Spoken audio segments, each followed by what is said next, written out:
In a world beset with wars founded on dubious motives, why not consult the opinions of proven war criminals on diplomacy? Hello there, you 6 million awakening wonders. Thank you for joining us on this beautiful voyage. Remember, we stream live every single day at these times on Rumble. Join us there, and these videos are always up on Rumble first. Partly what I'm trying to do is drive you over to Rumble. Have I got a story for you today, though? So, you remember that masterclass that George W. Bush did where he repositioned himself as some old lovely old watercolourist grandfather cuddle duck? All right, I'm going to do another flower. Well, now Condoleezza Rice and Madeleine Albright are similarly being repositioned as diplomats and statespeople. And at a time where there is a war between Russia and Ukraine, where that pipeline's getting blown up, where we query the motive behind the war, where of course we accept that Putin seems like a crazy, despotic individual, but still have questions about the motives of our own nations. Broadly, people that were prominent and culpable during a period of American foreign policy that was really dubious and brings up a lot of questions about the nature of war, the nature of government, and what these figures really represent. Particularly as on this channel, we continually discuss with you how trustworthy politicians are. And the idea that there's this cycle where one minute they're in a position where they're killing children, or at least making decisions that lead to the death of children, and then the next they're just sort of smiling and throwing their heads back, laughing about how they can be good role models and making it all about, like, you know, women getting to the top like it's 9 to 5 with Dolly Parton. It's not 9 to 5, is it? It's not women in the workplace. It's women killing Iraqi children. It just seems to me that we're framing our reality incorrectly. Just to let you know, I'm a father of daughters. I want women to have good pathways to power, self-fulfillment, self-realization in every way imaginable. But I feel it's more of a priority to have a culture and sets of systems that are representative of our highest set of values and principles, rather than, oh, just chuck a few women into this warmongering. Before we get into this masterclass video with Condoleezza Rice and Madeleine Albright, both prominent statespeople during the Clinton and Bush era respectively, let me give you a little more detail about what they achieved in office. Firstly, Condoleezza Rice. In her roles as National Security Advisor and Secretary of State, Condoleezza Rice, along with the rest of the Bush administration, created an imaginary scenario that Iraq and Saddam Hussein were responsible for the attacks on the World Trade Centers in New York City on 9/11. Imagine if it was like Saddam Hussein's fault that happened. Yeah, we'd have to go there and kill him. Well, should we say he did?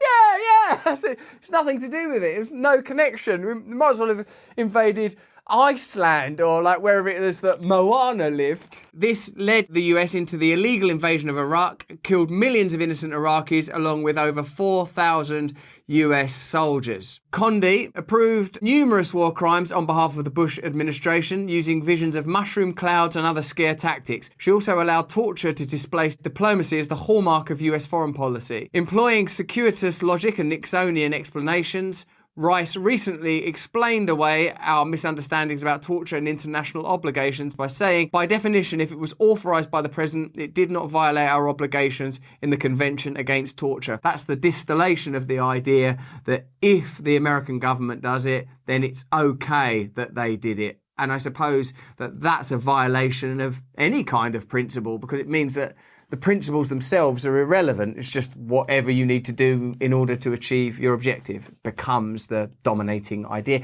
And if that was the dominant idea then, who's to say it's not the dominant idea now? How are we supposed to say, oh, there's no way they would destroy that pipeline, that would just be wrong? But they did do that whole war based on a lie. Right, so that's Condoleezza Rice. Albright played a central role in America's foreign policy in the 90s, first as United Nations ambassador, then as Secretary of State under President Bill Clinton.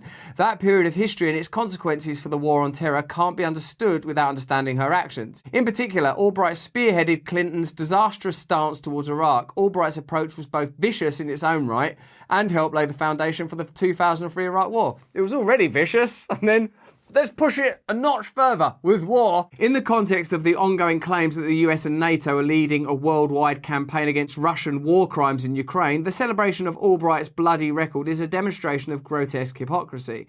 Albright was an advocate and apologist for much more brutal actions than any taken so far by Vladimir Putin in Ukraine. We've got very short-term memory in some sense. In some areas of culture, revisiting the past to analyse the attitudes that were at play then is considered necessary. But in a military and geopolitical context, it's only 20 years ago that ideas and beliefs were being used to underwrite military action that were proven to be false, and we're pretending that that sort of didn't happen. Don't you feel like you're in some giddying kind of illusion that doesn't make sense, that history is all speeding up and you can't situate yourself in it anymore? You're being told that things that happened only 20 or 30 years ago are irrelevant now. Sometimes diplomacy is downright hard. You're dealing with people that you'd really rather not be dealing with. I haven't seen you lose it ever. Diplomacy. That's where we make it look good that we killed those children. Look at the presentation of it. You know what this will be about? It'll be framed as these two women achieve success in a male-dominated environment. And if you take that in isolation, that is a sort of good thing, I suppose. But when it's stacked up against illegal wars and torture and death and lies and the suffering of the American population and the service people that gave their lives, the idea that these people, guess what? They've both got boobs. That doesn't seem like enough of a good... That's good. That's really good. Here's some dead children. I'm not as interested now in the boobs. And here's some people that were tortured in Guantanamo. Yeah, the boobs are almost at this point irrelevant. You can't be distracted by highly contextual successes like improvements in gender relations, even though those things are important when they are contrasted with genocide, for example. My relationship with Madeleine Albright goes well back before either of us was Secretary of State. I was a failed piano major at the University of Denver. I was about to end up teaching 13-year-olds to murder Beethoven. But then I decided to murder 13-year-olds for a living. We took Beethoven out of the picture altogether, and the pianos. We could have dropped pianos on Baghdad and killed 13-year-olds, but in the end we went with bombs just because Raytheon don't make pianos. And I wandered into a course in international politics taught by a man named Joseph Corbell. He was Madeleine's father. He opened up the world to me of things diplomatic. It's a pretty amazing story that this refugee diplomat basically trained 2 women secretaries of state. Believe me, I'm fully behind the empowerment of individuals from all backgrounds and of all identities and genders. I think that is a good thing. I think an inclusive, loving society is great. But I don't think unnecessary wars, resource wars, the death of American service personnel, lying is... Don't just march that to the front. Look at this. This is a story against 2 women who, against the odds, killed some Iraqi children.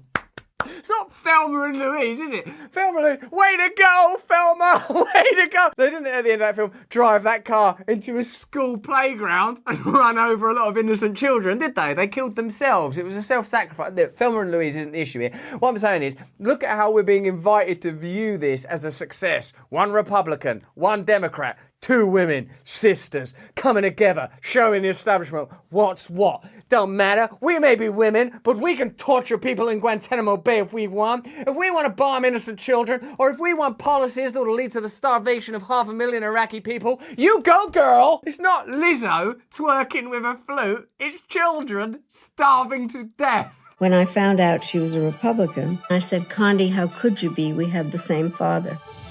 And then we decided it doesn't ultimately matter because the same policies will be pursued regardless of which administration is in power, and we're all funded by the same people. So we overcame the differences and we did this video. All bum kids together at the end of the day. You can wear a blue shirt, red shirt. If you're an Iraqi kid, your shirt's going to end up red. This is an amazing, full of advice that can be used in everyday life. Say, for example, you need to get some energy resources from your next door neighbor. Be willing to starve those to death and then just say it's necessary and it don't matter because they're from a foreign place. Finding common ground, working with people who are different. Those are skills that you can use in everyday life in whatever you do.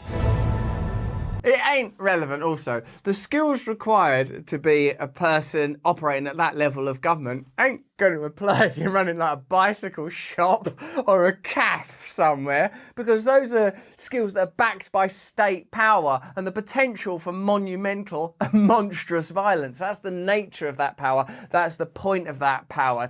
I really enjoy this guy's videos. He's brilliant, isn't he? But wouldn't you like even more of him? As you know, we are streaming every day on Rumble at these times. Now, if you are a fan of our podcast, Under the Skin, you've got to become a member of Stay Free AF. That is our community where you get even more fantastic content as a member. We're creating more free content than ever and better paid for content than you could ever imagine. We've already done interviews with Vandana Shiva, Wim Hof, Gabor Mate, Noam Chomsky. Coming up, we're going to be speaking to Donald, Bernie, Elon. I'll give you the surnames once we confirm the interviews. All of these interviews will be available on Stay Free AF, as well as my stand-up special that's going to drop in December, our community film, and opportunities to join me for live events regularly throughout the year. Stay free as fuck. There's a link below to join.